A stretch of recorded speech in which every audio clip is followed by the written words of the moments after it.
Paz do Senhor, amados irmãos do Distrito Camaquã, nossa saudação a todos os irmãos que têm nos acompanhado através do nosso grupo de WhatsApp, através do canal do YouTube.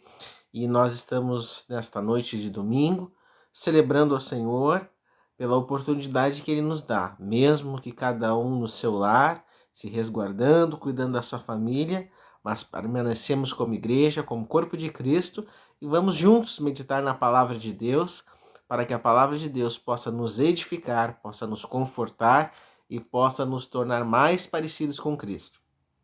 Uma alegria estar aqui, o nosso abraço a todos os nossos amados irmãos, que possamos continuar em oração uns pelos outros, como diz a Bíblia, levando as cargas uns dos outros, se alegrando com os que se alegram e chorando com os que choram. Nessa noite nós queremos convidar os amados irmãos a meditar em uma palavra que está na segunda epístola do apóstolo Pedro, capítulo 1, versículo 3 em diante. Segunda epístola do apóstolo São Pedro, capítulo 1, verso 3 em diante até o 11, que nos diz assim: Pois que o seu divino poder nos deu todas as condições necessárias para que a vida e para a piedade, mediante o conhecimento daquele que nos chamou pela sua própria glória e virtude. Por elas nos foram dadas as preciosas e grandíssimas promessas, a fim de que assim vos tornasseis participantes da natureza divina, depois de vos libertardes da corrupção que prevalece no mundo como resultado da concupiscência. Por isso mesmo, aplicai com toda diligência em juntar à vossa fé a virtude o conhecimento, ao conhecimento o autodomínio, ao autodomínio a perseverança a piedade o amor fraterno e ao amor fraterno a caridade. Com efeito, se possuirdes essas virtudes em abundância, elas não permitirão que sejais inúteis nem infrutíferos no conhecimento de nosso Senhor Jesus Cristo. Mas aquele que não as possui é um cego, um míope, está esquecido da purificação dos seus pecados de outrora. Por isso mesmo, irmãos, procurai com mais diligência consolidar a vossa vocação e eleição, pois agindo desse modo não tropeçareis jamais. Antes, assim é que vos será outorgada a generosa entrada no reino eterno de nosso Senhor e Salvador Jesus Cristo. Amém. Palavra que Pedro escreve à igreja, onde ele inicia dizendo que foi através do divino poder que Deus nos deu todas as condições necessárias para a vida e para a piedade, mediante o conhecimento daquele que nos chamou pela sua própria glória e virtude. Ou seja, o apóstolo Pedro aqui ele está nos comunicando, nos fazendo lembrar, nos despertando a lembrança que o próprio Deus ele nos deu todas as condições para que nós tivéssemos uma vida plena. Ele também nos dá todas as condições para que esta vida seja plena e vivamos essa vida em piedade. O que é piedade? Piedade é um grande amor pelas questões religiosas. É dedicação a tudo aquilo que vem de Deus, no sentido de seguir, de ser correto e de seguir à risca as orientações que são trazidas através da palavra de Deus. Isso é ser piedoso, é seguir o propósito para o qual fomos chamados. Piedade também tem o significado de agirmos com misericórdia em relação àqueles que precisam da misericórdia. Por estas coisas, ou seja, pela vida, pela piedade, pela glória de Deus, Cristo ele nos chamou, louvado seja o nome do Senhor, Deus ele nos chama em Cristo para que nós possamos agora viver dessa maneira. E foi através dessas virtudes, da glória, desse conhecimento de Cristo, que nós somos chamados, que nos foram dadas preciosas promessas, e a Bíblia diz que são grandíssimas promessas, preciosas e grandíssimas. E essas promessas, elas nos alcançam, elas nos alcançaram através do sacrifício de Jesus, através desse poder divino que nos deu vida e nos deu todas as condições necessárias. Então, de nada temos falta, de nada temos carência, porque Deus já nos deu plena condição, plenas condições de vivermos uma vida que lhe agrade, uma vida plena, uma vida virtuosa. Para quê? Para que nós nos tornemos participantes, como diz aqui o verso 4, a fim de que assim vos tornasseis participantes da natureza divina. Louvado seja o nome do Senhor. Que privilégio que nós temos. Hoje nós podemos fazer parte da natureza divina. Nós que éramos de origem de uma natureza pecaminosa, carnal, condenada por conta do pecado, Deus agora, por tudo isso que nós falamos, Ele nos dá a condição de participarmos da sua natureza que é divina. Em que momento? Depois de vos libertardes da corrupção que prevalece no mundo como resultado da concupiscência. Nós sim vivemos no meio de um mundo corrupto, e talvez você tenha inclusive nascido em um lar cristão, mas se faz necessário que em algum momento da nossa vida nós tenhamos um verdadeiro encontro com Cristo, um verdadeiro encontro com Deus, aceitarmos Jesus como nosso Senhor e Salvador e a nossa vida ser transformada. Precisamos ser transformados pelo lavar regenerador. Louvado seja o nome do Senhor. O sangue de Jesus, ele nos purifica de todo pecado. E nós passamos a ter a vida plena, como nós lemos, a alcançar essas preciosas e grandíssimas promessas, a virtude de Deus na nossa vida, depois que nós nos libertamos da corrupção. E essa corrupção é o que prevalece no mundo, é ela que prevalece na natureza carnal, humana. Mas quando nós deixamos que Cristo agora vive em nós, não sou mais eu quem vive, Cristo é quem vive em mim. E a vida que agora vivo, vivo-a na vida do Filho de Deus. Louvado seja o nome do Senhor. E isso, então, nós passamos a ter uma nova vida. Essa corrupção, o que ela é? Ela é resultado, ela prevalece no mundo como resultado da concupiscência. Nós sabemos que a origem do pecado se dá através da soberba da vida, da concupiscência da carne e da concupiscência dos olhos. E quando nós deixamos que isso desça ao nosso coração, isso tudo, e se torne uma prática na nossa vida, isso acaba gerando o pecado. E o pecado gera a morte, como diz lá em Tiago.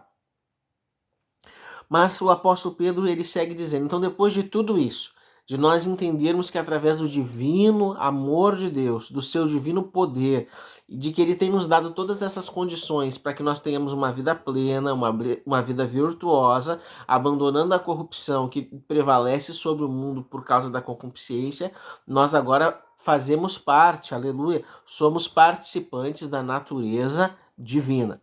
Então Pedro segue falando, por isso mesmo, por conta de tudo isso que ele falou nesses primeiros versículos, ele nos ordena, ele nos instiga, ele nos aconselha a aplicar com toda a diligência, ou seja, com todo cuidado, com toda a dedicação, cuidando para fazer da maneira correta.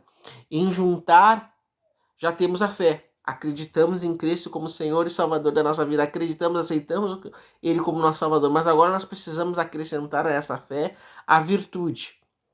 O que é a virtude?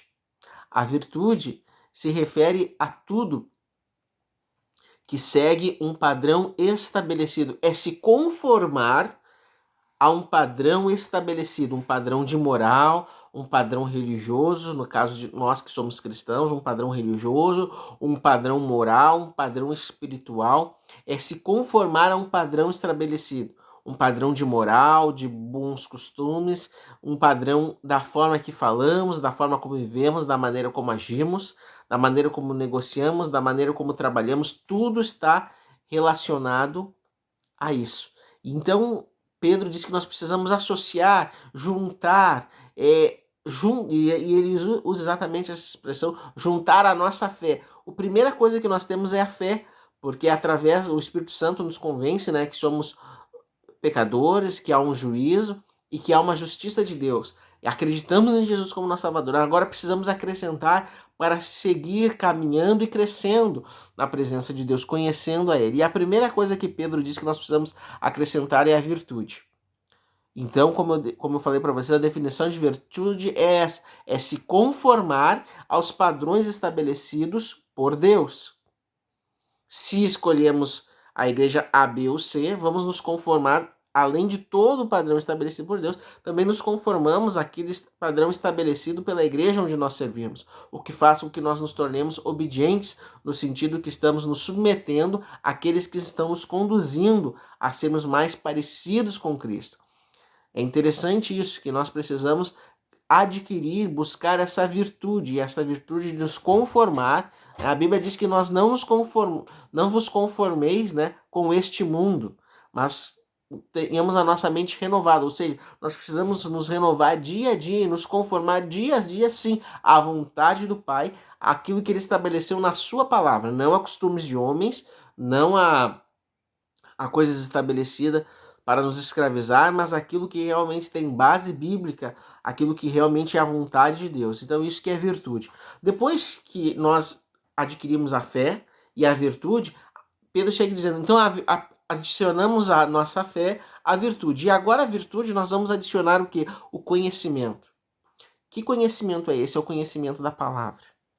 É o conhecer a palavra de Deus, é conhecer o próprio Deus. Oséias diz: conheçamos e prossigamos em conhecer a Deus. Não podemos conhecer Deus apenas de ouvir falar, mas precisamos conhecê-lo, de andar com Ele, de ter uma vida de intimidade, uma vida de oração, de consagração, uma vida com Ele. Conhecer a Deus. Este é o conhecimento, conhecendo a palavra, conhecendo os mistérios de Deus, conhecendo a pessoa de Cristo, conhecendo a pessoa do Espírito Santo, conhecendo a Deus o Pai.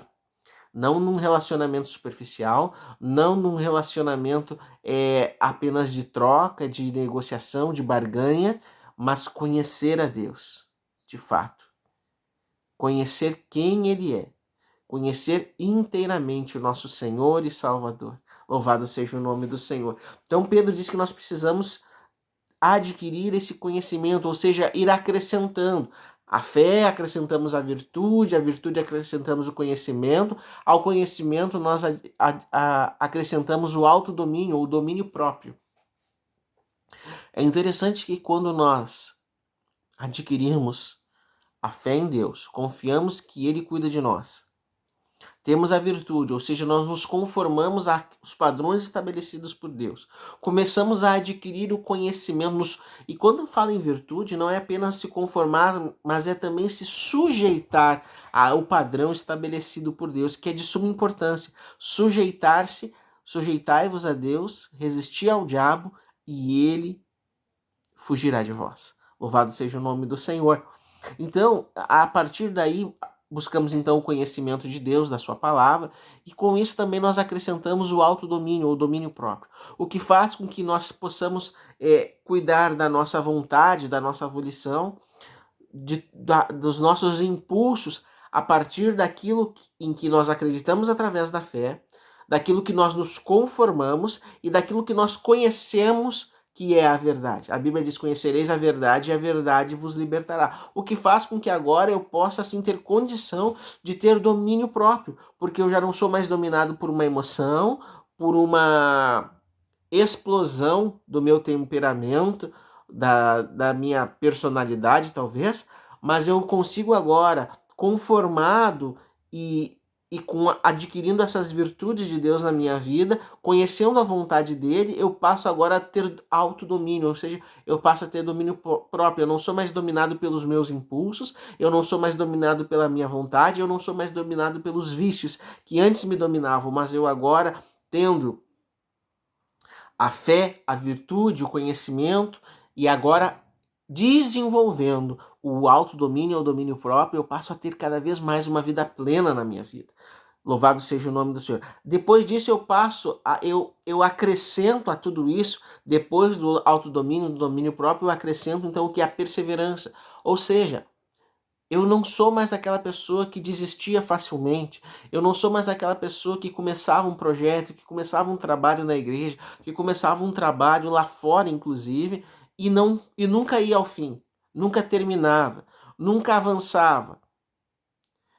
Eu não sou mais aquela pessoa que desistia porque o fulano não fez, o ciclano não tá fazendo, tá muito difícil, acho que não vai dar, se eu fizer isso alguém não vai querer fazer, alguém não vai querer participar, pois é muito difícil, eu acho que eles não vão gostar. Não, eu me preocupo agora em agradar a Deus e me torno perseverante. Quem tem posto a mão ao arado não pode olhar para trás. A Bíblia diz, né? Se o meu justo recuar, a minha alma não tem prazer nele. Ou seja, eu adquiro agora a perseverança porque eu sei que o meu alvo é Cristo, o meu alvo é o céu, o meu alvo é estar com Deus e para tanto eu preciso ser fiel enquanto estamos aqui na terra, o que me dá capacidade, o que me dá certeza de que ao perseverar na vontade de Deus, porque eu chegarei ao meu destino, alcançarei o propósito, alcançarei o alvo da soberana vocação em Cristo Jesus. Louvado seja o nome do Senhor. E quando eu alcanço a perseverança, eu junto a ela, então, no próximo passo, a piedade, né? Que é uma dedicação extrema aos padrões de uma verdadeira religião, não a religião no sentido pejorativo da palavra, mas no sentido correto, verdadeiro, de praticar a religião verdadeira, que é seguir a Cristo com todo o meu coração, que é cuidar das viúvas, dos órfãos, que é praticar o bem. Por que a verdadeira religião é fazer estas coisas? Porque é quando a vida de Cristo começa a brotar na nossa vida. E os atos que Cristo fazia, eu começo a fazer. A maneira como Cristo age, eu começo a agir da mesma maneira. Isso é ser piedoso, é tomar então o padrão que eu adquiri como virtude, que eu me conformei a ele e tornar ele algo prático na minha vida. Louvado seja, isso é ser piedoso, é tornar Cristo padrão na minha vida e ter o cuidado, a dedicação intensa de fazer exatamente como ele quer, é seguir o padrão da virtude. É isso que é ser virtuoso. Quando nós dizemos que um músico é virtuoso, quando um médico é virtuoso, é porque ele segue justamente os padrões estabelecidos à risca e é exímio naquilo que ele faz. Se a gente se refere, por exemplo, a um músico, é um virtuoso, até tem uma expressão, um virtuoso. Quando ele é virtuoso naquilo que ele faz, é porque ele é correto, porque ele faz de forma dedicada, correta, exatamente como precisa ser, com muita destreza, com muita habilidade, com muita perfeição, com muita correção. Louvado seja o nome do Senhor. E é isso que o Senhor tem para nós. E por fim, nós, chegando ao fim, após acrescentar a piedade, nós acrescentamos à própria piedade o amor fraterno. O que é o amor fraterno? É quando nós começamos a ter uma preocupação na nossa vida em amar os nossos irmãos. Jesus, ele nos deixou um mandamento, amar o nosso próximo como a nós mesmos. Quando nós temos o amor de Deus tão forte na nossa vida, a nossa preocupação diária é amar ao próximo como a nós mesmos. Por quê? Porque nós somos alcançados por um amor tão grande que nós queremos que os outros sejam alcançados. Nós nos sentimos tão gratos porque nós fomos perdoados de uma dívida tão grande, tão imensa, imperdoável, impagável, e mesmo assim ele perdoou e pagou a nossa dívida, que nós queremos agir da mesma maneira. Diferente daquele homem que Cristo fala que ele foi perdoado de uma dívida gigantesca e ele imediatamente sai dali e vai cobrar alguém que ele devia muito menos e coloca aquela pessoa na cadeia. Esse é o comportamento de alguém que não foi transformado e que não gerou na sua vida todos esses passos que nós estamos vendo. Mas quando nós acrescentamos a todos eles a piedade, acrescentamos a ela o amor fraterno, nós nos preocupamos em viver a vida de Cristo. O que era a vida de Cristo? A palavra de Deus diz que ele não teve por usurpação ser igual a Deus, mas antes se entregou até a morte e morte de cruz. A preocupação de Jesus era ser servo. A preocupação de Jesus era levar o amor às pessoas, era curar os enfermos, era fazer o bem. Essa era a missão de Jesus. E isso veio do Pai, porque Deus amou o mundo de tal maneira que deu seu Filho para que todo aquele que nele crê não pereça, mas tenha a vida eterna. Louvado seja o nome do Senhor. E por fim, depois de acrescentar tudo isso, este amor fraterno, esse amor de considerando o outro como meu irmão, como meu semelhante, eu torno isso ainda mais prático na minha vida, porque por fim eu acrescento a ele a caridade. Louvado seja o nome do Senhor. Eu consigo exercer o amor de Deus na minha vida, através da minha vida para as pessoas. Eu consigo de fato ser caridoso. Eu consigo de fato transformar este amor de Cristo na minha vida em boas ações. Eu consigo transformar tudo isso em demonstração do amor de Deus para as pessoas. Quando eu estendo a mão para elas, quando eu cuido delas, quando eu falo do amor de Deus, quando eu trato-as bem, quando eu inclusive dou alimento, comida, bens, quando eu supro as necessidades dessa pessoa, como Cristo supriu as minhas necessidades, porque lá no início ele disse que ele me deu condições, todas as condições necessárias para uma vida e para a piedade. Eu vim para que tenham vida e vida em abundância. Louvado seja o nome do Senhor. E a Bíblia segue dizendo, Pedro segue dizendo que se nós possuirmos essas virtudes e abundância, elas não permitirão que nós sejamos inúteis nem infrutíferos. Talvez você fique se perguntando, mas eu queria tanto trabalhar para o Senhor, eu queria tanto, eu gosto tanto de cantar aquele hino, quem me dera ir aos campos missionários, mas você já tem uma missão, você já tem um trabalho, você precisa ter todas essas características, e tendo essas características de forma alguma, a palavra de Deus é que diz que nós não seremos infrutíferos nem inúteis, louvado seja o nome do Senhor. Não seremos inúteis, não seremos infrutíferos no conhecimento do nosso Senhor Jesus Cristo. Mas a Bíblia nos faz um alerta. E ela diz que quem não possui essas características, quem não vai acrescentando uma a outra essas características, ele é o que? Um míope.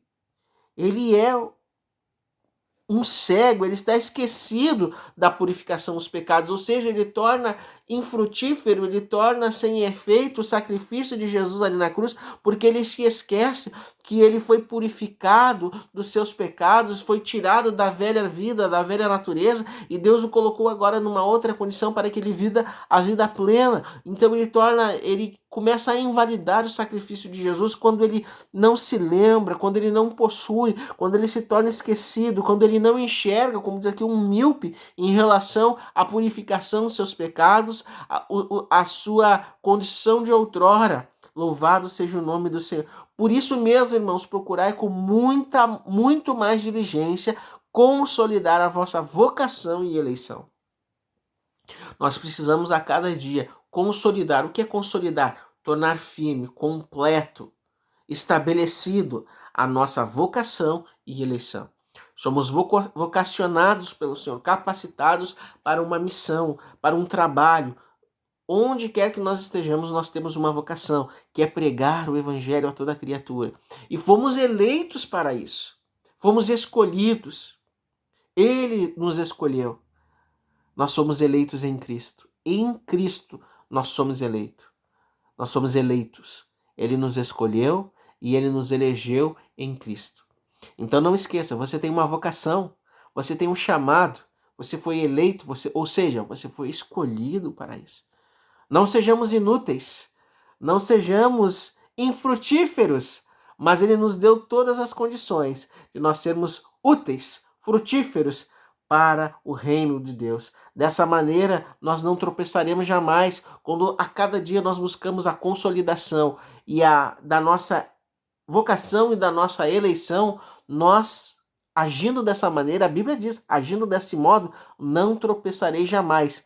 Antes, é assim que vos será outorgada generosa entrada no reino eterno de nosso Senhor e Salvador Jesus Cristo. Louvado seja o nome do Senhor. Que o Senhor nos abençoe, que o Senhor nos dê da sua graça e que nós possamos avançar firmes, gerando a cada dia, acrescentando a cada dia, cada uma dessas características, cada uma dessas virtudes que Ele tem nos proporcionado através de Cristo, para que nós sejamos frutíferos, para que nós sejamos úteis para o reino de Deus e que nós possamos um dia escutar Ele dizendo: vinde benditos de meu Pai, entrai para o gozo que vos está proposto. Que Deus vos abençoe, uma semana abençoada na presença de Deus. Um grande abraço em Cristo. Amém.